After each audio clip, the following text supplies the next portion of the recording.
Good afternoon. My name is Scott Blair, and I'm going to be your guide today as we explore one of history's most interesting integrations of Catholicism to Native American tribes and how this inevitably led to the development of the city of St. Louis, a place that was occupied by both Spaniards and Apalachee people. The story begins with the Apalachee tribe, a very powerful tribe and full of pride. They were widely regarded as one of the most powerful tribes in the region. Apalachee society was well organized and ruled by chiefs, or holotas, who inherited their positions and were guided by priests. Their religious beliefs were very different than one might expect. They worshiped nature and natural forces, seeing them as the divine. Things such as the sun, moon, rain, and thunder were what they worshipped. They did this because it brought them food and allowed their crops to grow. They built earthen platform mounds where religious ceremonies would be held or also be used as burial grounds. They played a ball game in which up to 100 people on each team would compete to score the ball into the goal. This was a sort of religious practice that they did to worship their gods.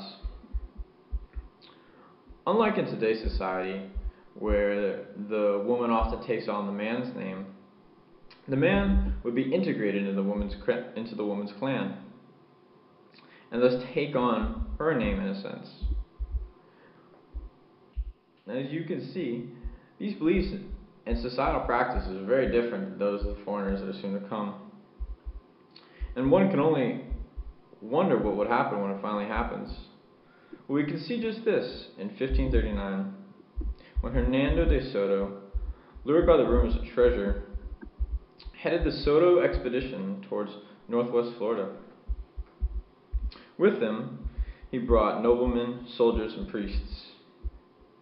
And after making contact with the native people, he would spend a winter in the Anachi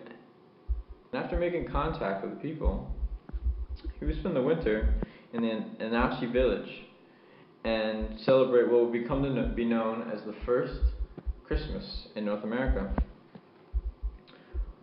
But during this time, they converted no natives and found no treasure, and most of them died in the process.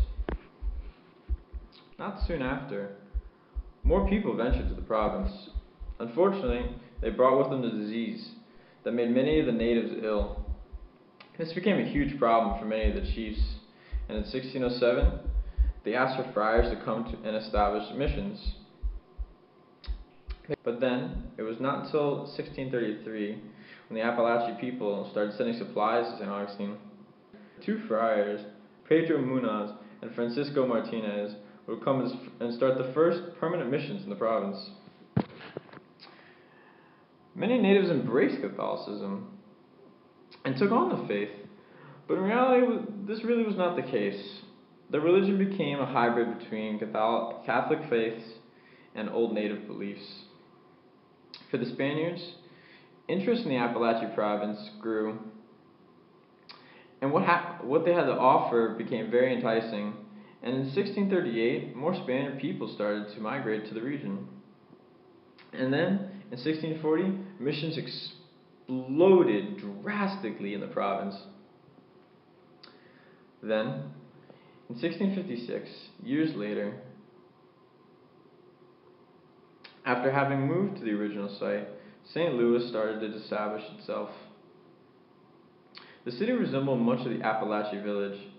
There was a town square where people could meet and talk and hold ceremonies and play games, such as the ball game they played to worship their gods.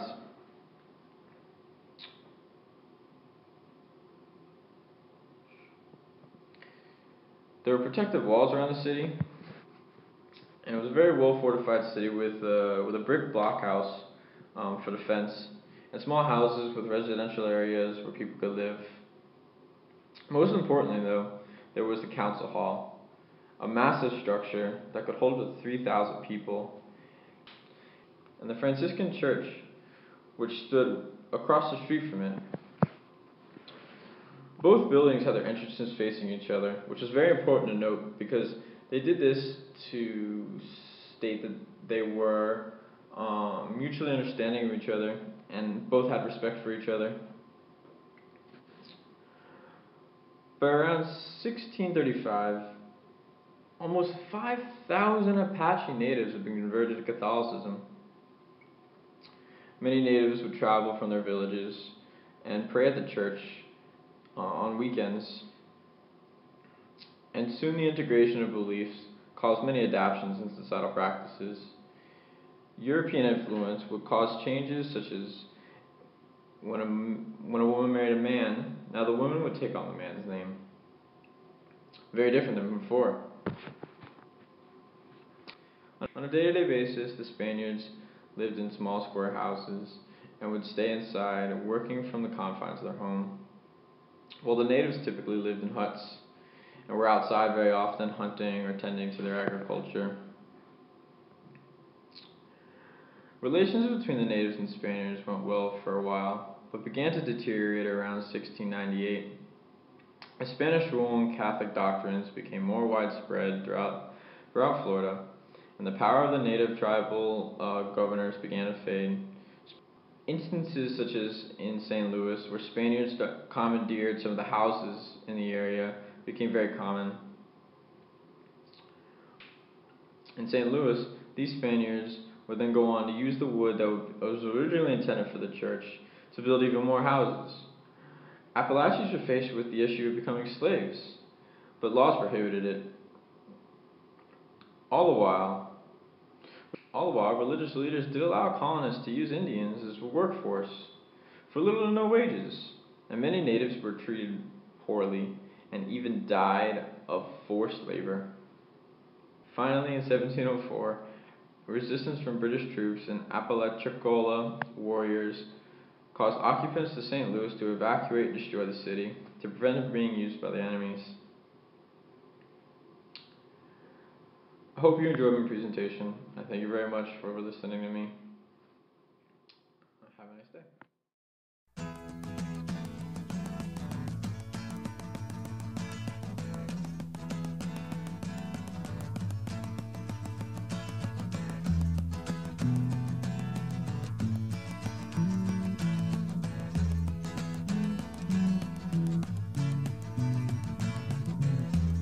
Leaves are falling all around. Time I was on my way.